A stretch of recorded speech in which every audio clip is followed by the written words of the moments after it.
Capítulo 57.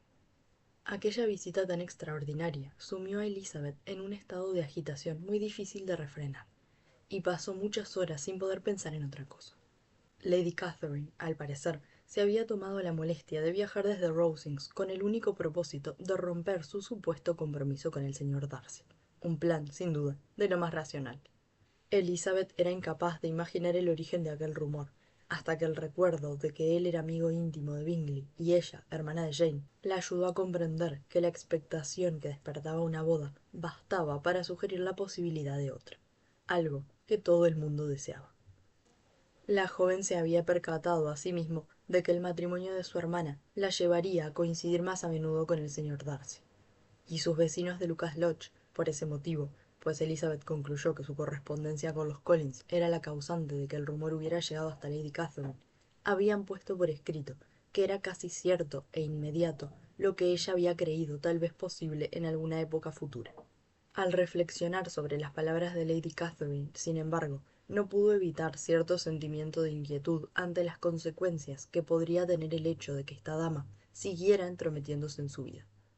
Por lo que había dicho sobre su firme decisión de impedir el enlace, seguro que había planeado hablar con su sobrino, pensaba Elizabeth, y no se atrevía casi a imaginar cómo se tomaría Darcy una descripción tan elocuente de los horrores vinculados a emparentar con ella.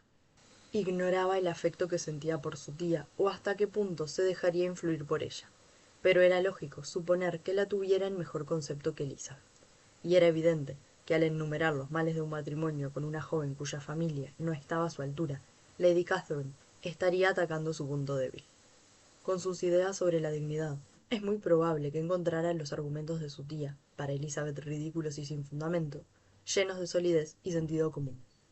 Si ya antes él había sido un mar de confusiones sobre lo que debía hacer, los consejos y ruegos de un pariente tan cercano podrían disipar sus dudas y animarle a hacer todo lo feliz que le permitiera una dignidad sin tacha. En ese caso, no regresaría más a Longbourn. Lady Catherine podría verlo al pasar por Londres camino de Rosings, y aunque se lo hubiera prometido a Bingley, no volvería a aparecer en Netherfield. De modo que, si se excusa con su amigo por no venir dentro de unos días, se dijo, sabré a qué atenerme, y renunciaré a mis esperanzas y a mis deseos de que sus sentimientos no me traicionen. Si se conforma con lamentar mi pérdida, cuando podría haber conquistado mi amor y mi mano, no tardaré en olvidarlo. La sorpresa de la familia, al conocer la identidad de su visitante, fue mayúscula, pero todos parecieron contentarse con el mismo razonamiento que había satisfecho la curiosidad de la señora Bennet, y Elizabeth no tuvo que soportar ninguna broma. A la mañana siguiente, mientras bajaba las escaleras, se encontró con su padre, que salía de la biblioteca con una carta en la mano. Lizzie, dijo el señor Bennet, iba en tu busca. Ven conmigo. Elizabeth fue tras él, y su curiosidad por saber lo que tenía que decirle aumentó al pensar que podía estar relacionado con la carta.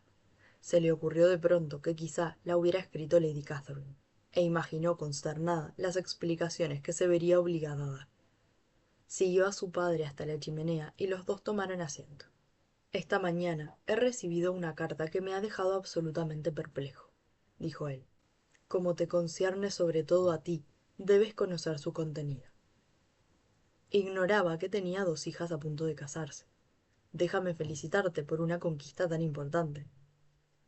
Las mejillas de Elizabeth enrojecieron, convencida de que era una carta del sobrino, no de la tía, y empezó a dudar si era mayor su placer porque Darcy hablara de sus intenciones, o su disgusto porque no se hubiera dirigido a ella.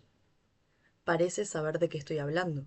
Las jóvenes tienen una gran perspicacia para los asuntos de esta naturaleza, pero no creo que, ni con tu sagacidad, puedas adivinar el nombre de tu pretendiente. La carta es del señor Collins. ¿Del señor Collins? ¿Y qué tiene que decir él? Algo muy a propósito, por supuesto. Empieza dándome la enhorabuena por la próxima boda de mi hija primogénita, de la que se ha enterado, al parecer, por alguno de los amables y chismosos Lucas. No pondré a prueba tu paciencia leyendo lo que dice sobre ese asunto. Lo que te interesa es lo siguiente. Después de ofrecerle las sinceras felicitaciones de la señora Collins y mías por tan venturoso acontecimiento, permítame aludir brevemente a otra noticia que hemos sabido por la misma fuente. Su hija Elizabeth, según dicen, no seguirá llevando mucho tiempo el apellido Bennet después de que su hermana mayor renuncie a él. y el hombre con el que compartirá su destino puede con justicia considerarse uno de los personajes más ilustres de nuestro país. ¿Imaginas, Lizzie, a quién se refiere? Ese joven caballero ha sido bendecido de un modo singular con todo lo que un corazón mortal puede desear: una magnífica heredad, un noble linaje y valiosos beneficios eclesiásticos. Sin embargo, a pesar de todas esas tentaciones, permítame advertirles, tanto a usted como a mi prima Elizabeth, del daño que podría acarrearles aceptar precipitadamente la proposición matrimonial de este caballero, que, como es natural, les parecerá a ustedes de lo más ventajosa. ¿Tienes alguna idea, Lizzie, de quién es ese caballero? Un momento, ahora te lo digo. Si he decidido ponerle sobre aviso es porque tenemos motivos para creer que su tía, Lady Catherine de Bourgh, no ve con buenos ojos el enlace. Hablan del señor Darcy. Vamos, Lizzie, reconoce que no te lo esperabas. El señor Collins y los Lucas no han podido dar con un caballero entre nuestro círculo de amistades, cuyo mero nombre desmienta de manera más rotunda su historia. El señor Darcy, que solo mira a una mujer para encontrarle defectos y que probablemente ni se ha fijado en ti. Es increíble. Elizabeth trató de fingir que le hacía gracia, pero solo pudo obsequiar a su progenitor con una sonrisa forzada. El ingenio paterno jamás se había afilado contra un blanco que fuera menos de su agrado. ¿No te parece divertido? Oh sí, pero siga leyendo, por favor. Ayer por la noche, después de comunicar a Lady Catherine la posibilidad de ese matrimonio, mi benefactora, con su habitual condescendencia, nos explicó inmediatamente lo que pensaba, y resultó evidente que en virtud de ciertas objeciones relacionadas con la familia de mi prima, nunca daría su consentimiento a lo que no dudó en calificar de enlace deshonroso. Consideré mi deber poner esto en conocimiento de mi prima Elizabeth lo antes posible, para que tanto ella como su noble pretendiente sean conscientes de su situación, y no se apresuren a celebrar un matrimonio que no cuenta con el beneplácito de Lady Catherine. Y el señor Collins dice después: me alegra sinceramente que se haya podido echar tierra al penoso asunto de mi prima Lidia, y solo me preocupa que la gente se entere de que ella y Wickham vivieron juntos antes de la boda. No puedo, sin embargo, descuidar mis deberes de clérigo, ni abstenerme de expresar mi asombro ante el hecho de que recibiera usted a los dos jóvenes tan pronto como se casaron.